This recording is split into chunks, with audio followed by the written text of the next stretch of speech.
karena rusa merupakan hewan yang mempunyai populasi sangat banyak di Merauke dan legal secara hukum untuk menjadi hewan buruan. Halo semua, jumpa lagi di channel saya, New Normal Mulana. Kali ini saya akan berbagi informasi umum tentang penyelenggaraan PON di Papua. Kita lihat informasi umumnya untuk tuan rumah Papua. Kita mulai dari profil Provinsi Papua.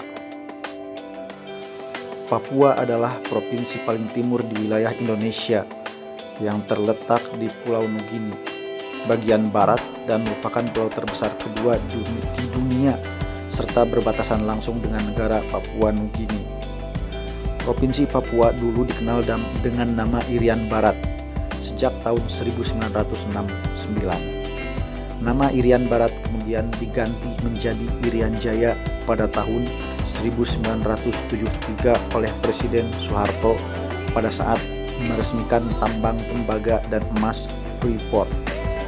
Asal kata Irian adalah Indonesia Anti-Netherland.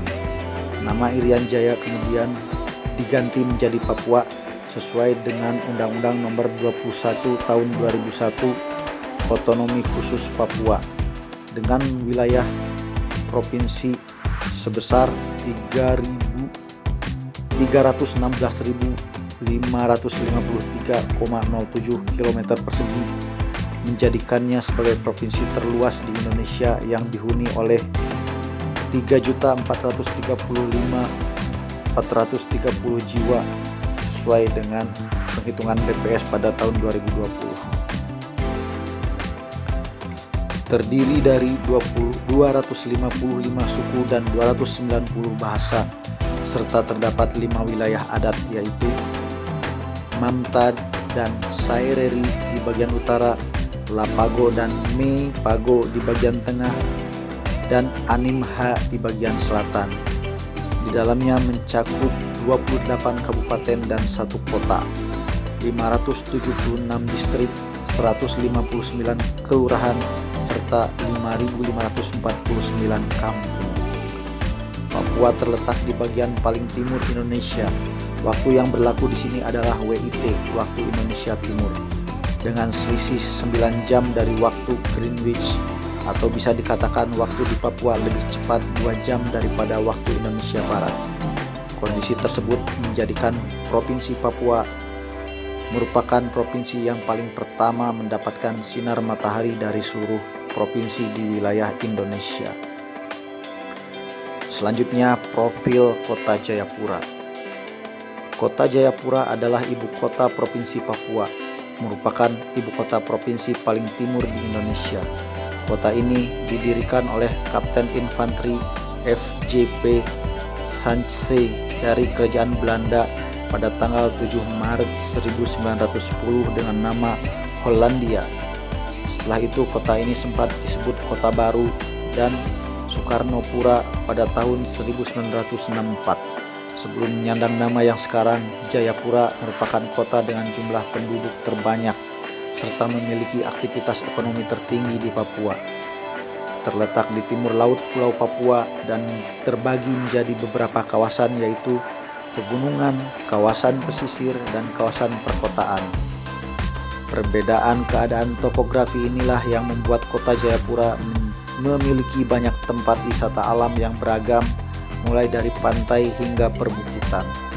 Salah satu tempat wisata yang menjadi ikon kota Jayapura adalah Jembatan Yutefa, diresmikan oleh Presiden Jokowi pada tanggal 28 Oktober 2019. Total panjang jembatan ini adalah 732 meter dan memiliki lebar 21 meter.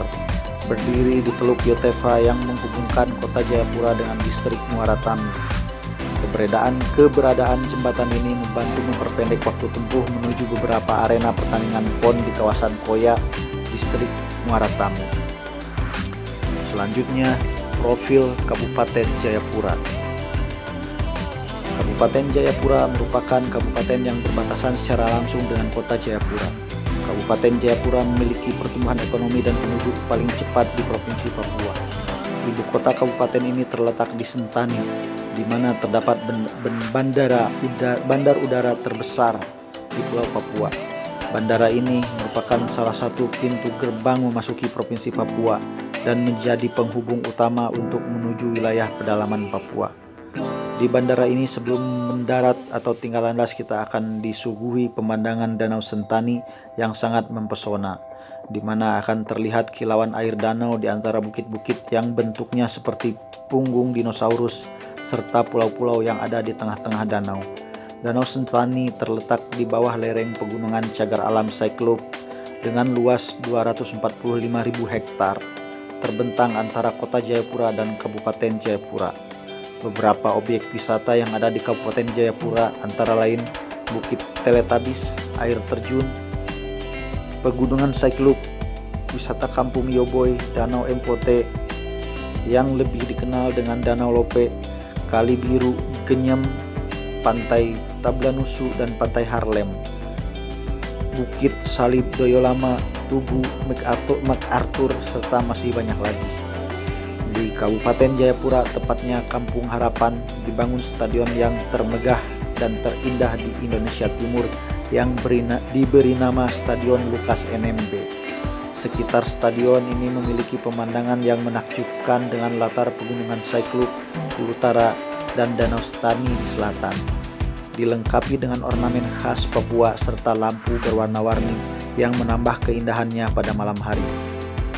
Di kawasan ini juga dibangun beberapa arena pertandingan PON, diantaranya adalah arena akuatik yang tidak kalah megah dan telah mendapat sertifikasi FINA sehingga memenuhi standar olimpiade dan arena menembak indoor. Selanjutnya, profil Kabupaten Mimika. Kabupaten Mimika dengan ibu kota Timika memiliki 18 distrik atau kecamatan. Kabupaten Mimika menjadi kabupaten terkaya di Provinsi Papua. Dapat diakses dengan menggunakan pesawat terbang, tepatnya melewati Bandar Udara Nasional Moses Kilangin yang terletak di Timika, atau menggunakan kapal laut melalui Pelabuhan Nasional Poumako. Wilayah Kabupaten Mimika memiliki topografi dataran tinggi dan dataran rendah. Distrik yang bertopografi tinggi adalah Tembagapura, Agimuga, dan Jila. Distrik-distrik selain ketiga distrik tersebut memiliki topografi dataran rendah. The wettest place on earth di wilayah Mile 15 atau MP50 pada Kecamatan Tembagapura, Kabupaten Mimika, Papua merupakan daerah terbasah di dunia. Curah hujan di Timika mencapai rata-rata 329 hari hujan dalam satu tahun. Mile 50 juga merupakan jalan mendaki 2000 meter ke gunung berapi tua yang dikenal sebagai Grasberg, salah satu tambang tembaga dan emas yang paling melimpah. Kabupaten Mimika memiliki dua gunung dengan tambang besar, yaitu tambang Ertsberg atau tambang tembaga di Gunung Ertsberg dan tambang Grasberg di Gunung Grasberg yang merupakan tambang dengan cadangan tembaga terbesar ketiga di dunia dan cadangan emas terbesar di dunia. PT Freeport Indonesia merupakan salah satu perusahaan tambang ternama di dunia yang melakukan kegiatan penambangan di sana.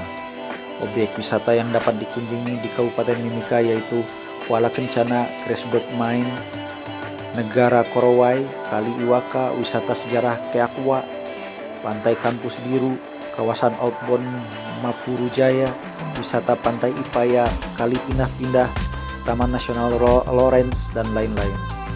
Di Kabupaten Mimika juga dibangun kawasan Mimika Sport Complex untuk arena pertandingan atletik dan bola basket. Ciri khas burung cendrawasih diaplikasikan pada desain bagian atap tribun stadion outdoor dengan bentuk menyerupai ekor burung cendrawasih.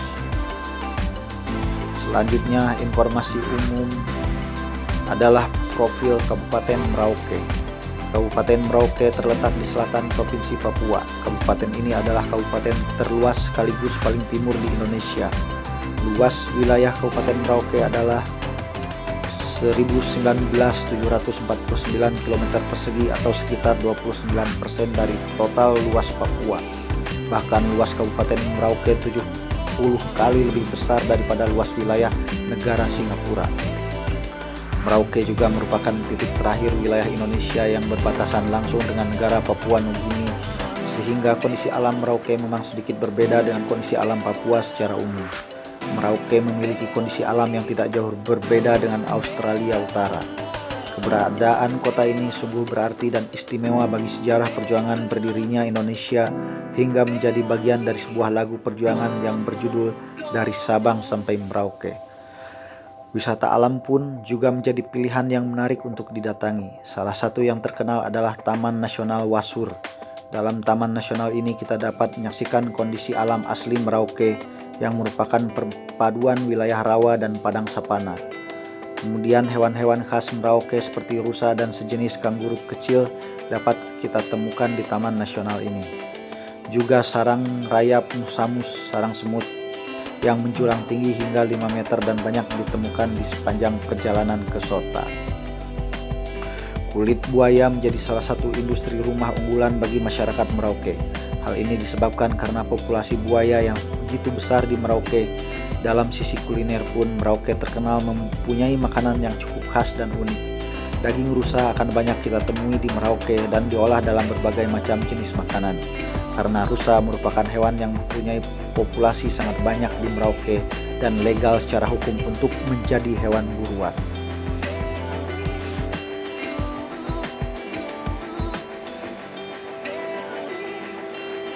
Informasi umum selanjutnya adalah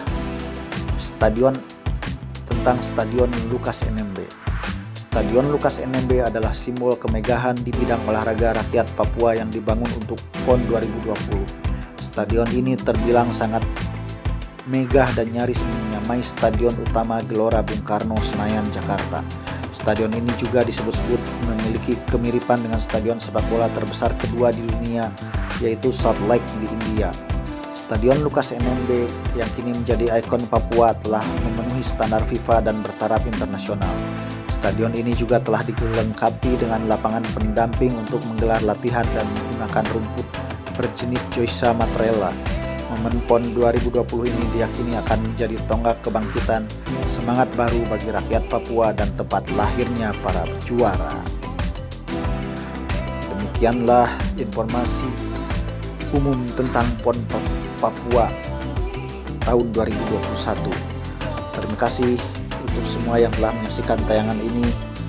Jangan lupa nantikan informasi-informasi tentang pelaksanaan PON Papua di channel New Normal Maulana. Sampai jumpa.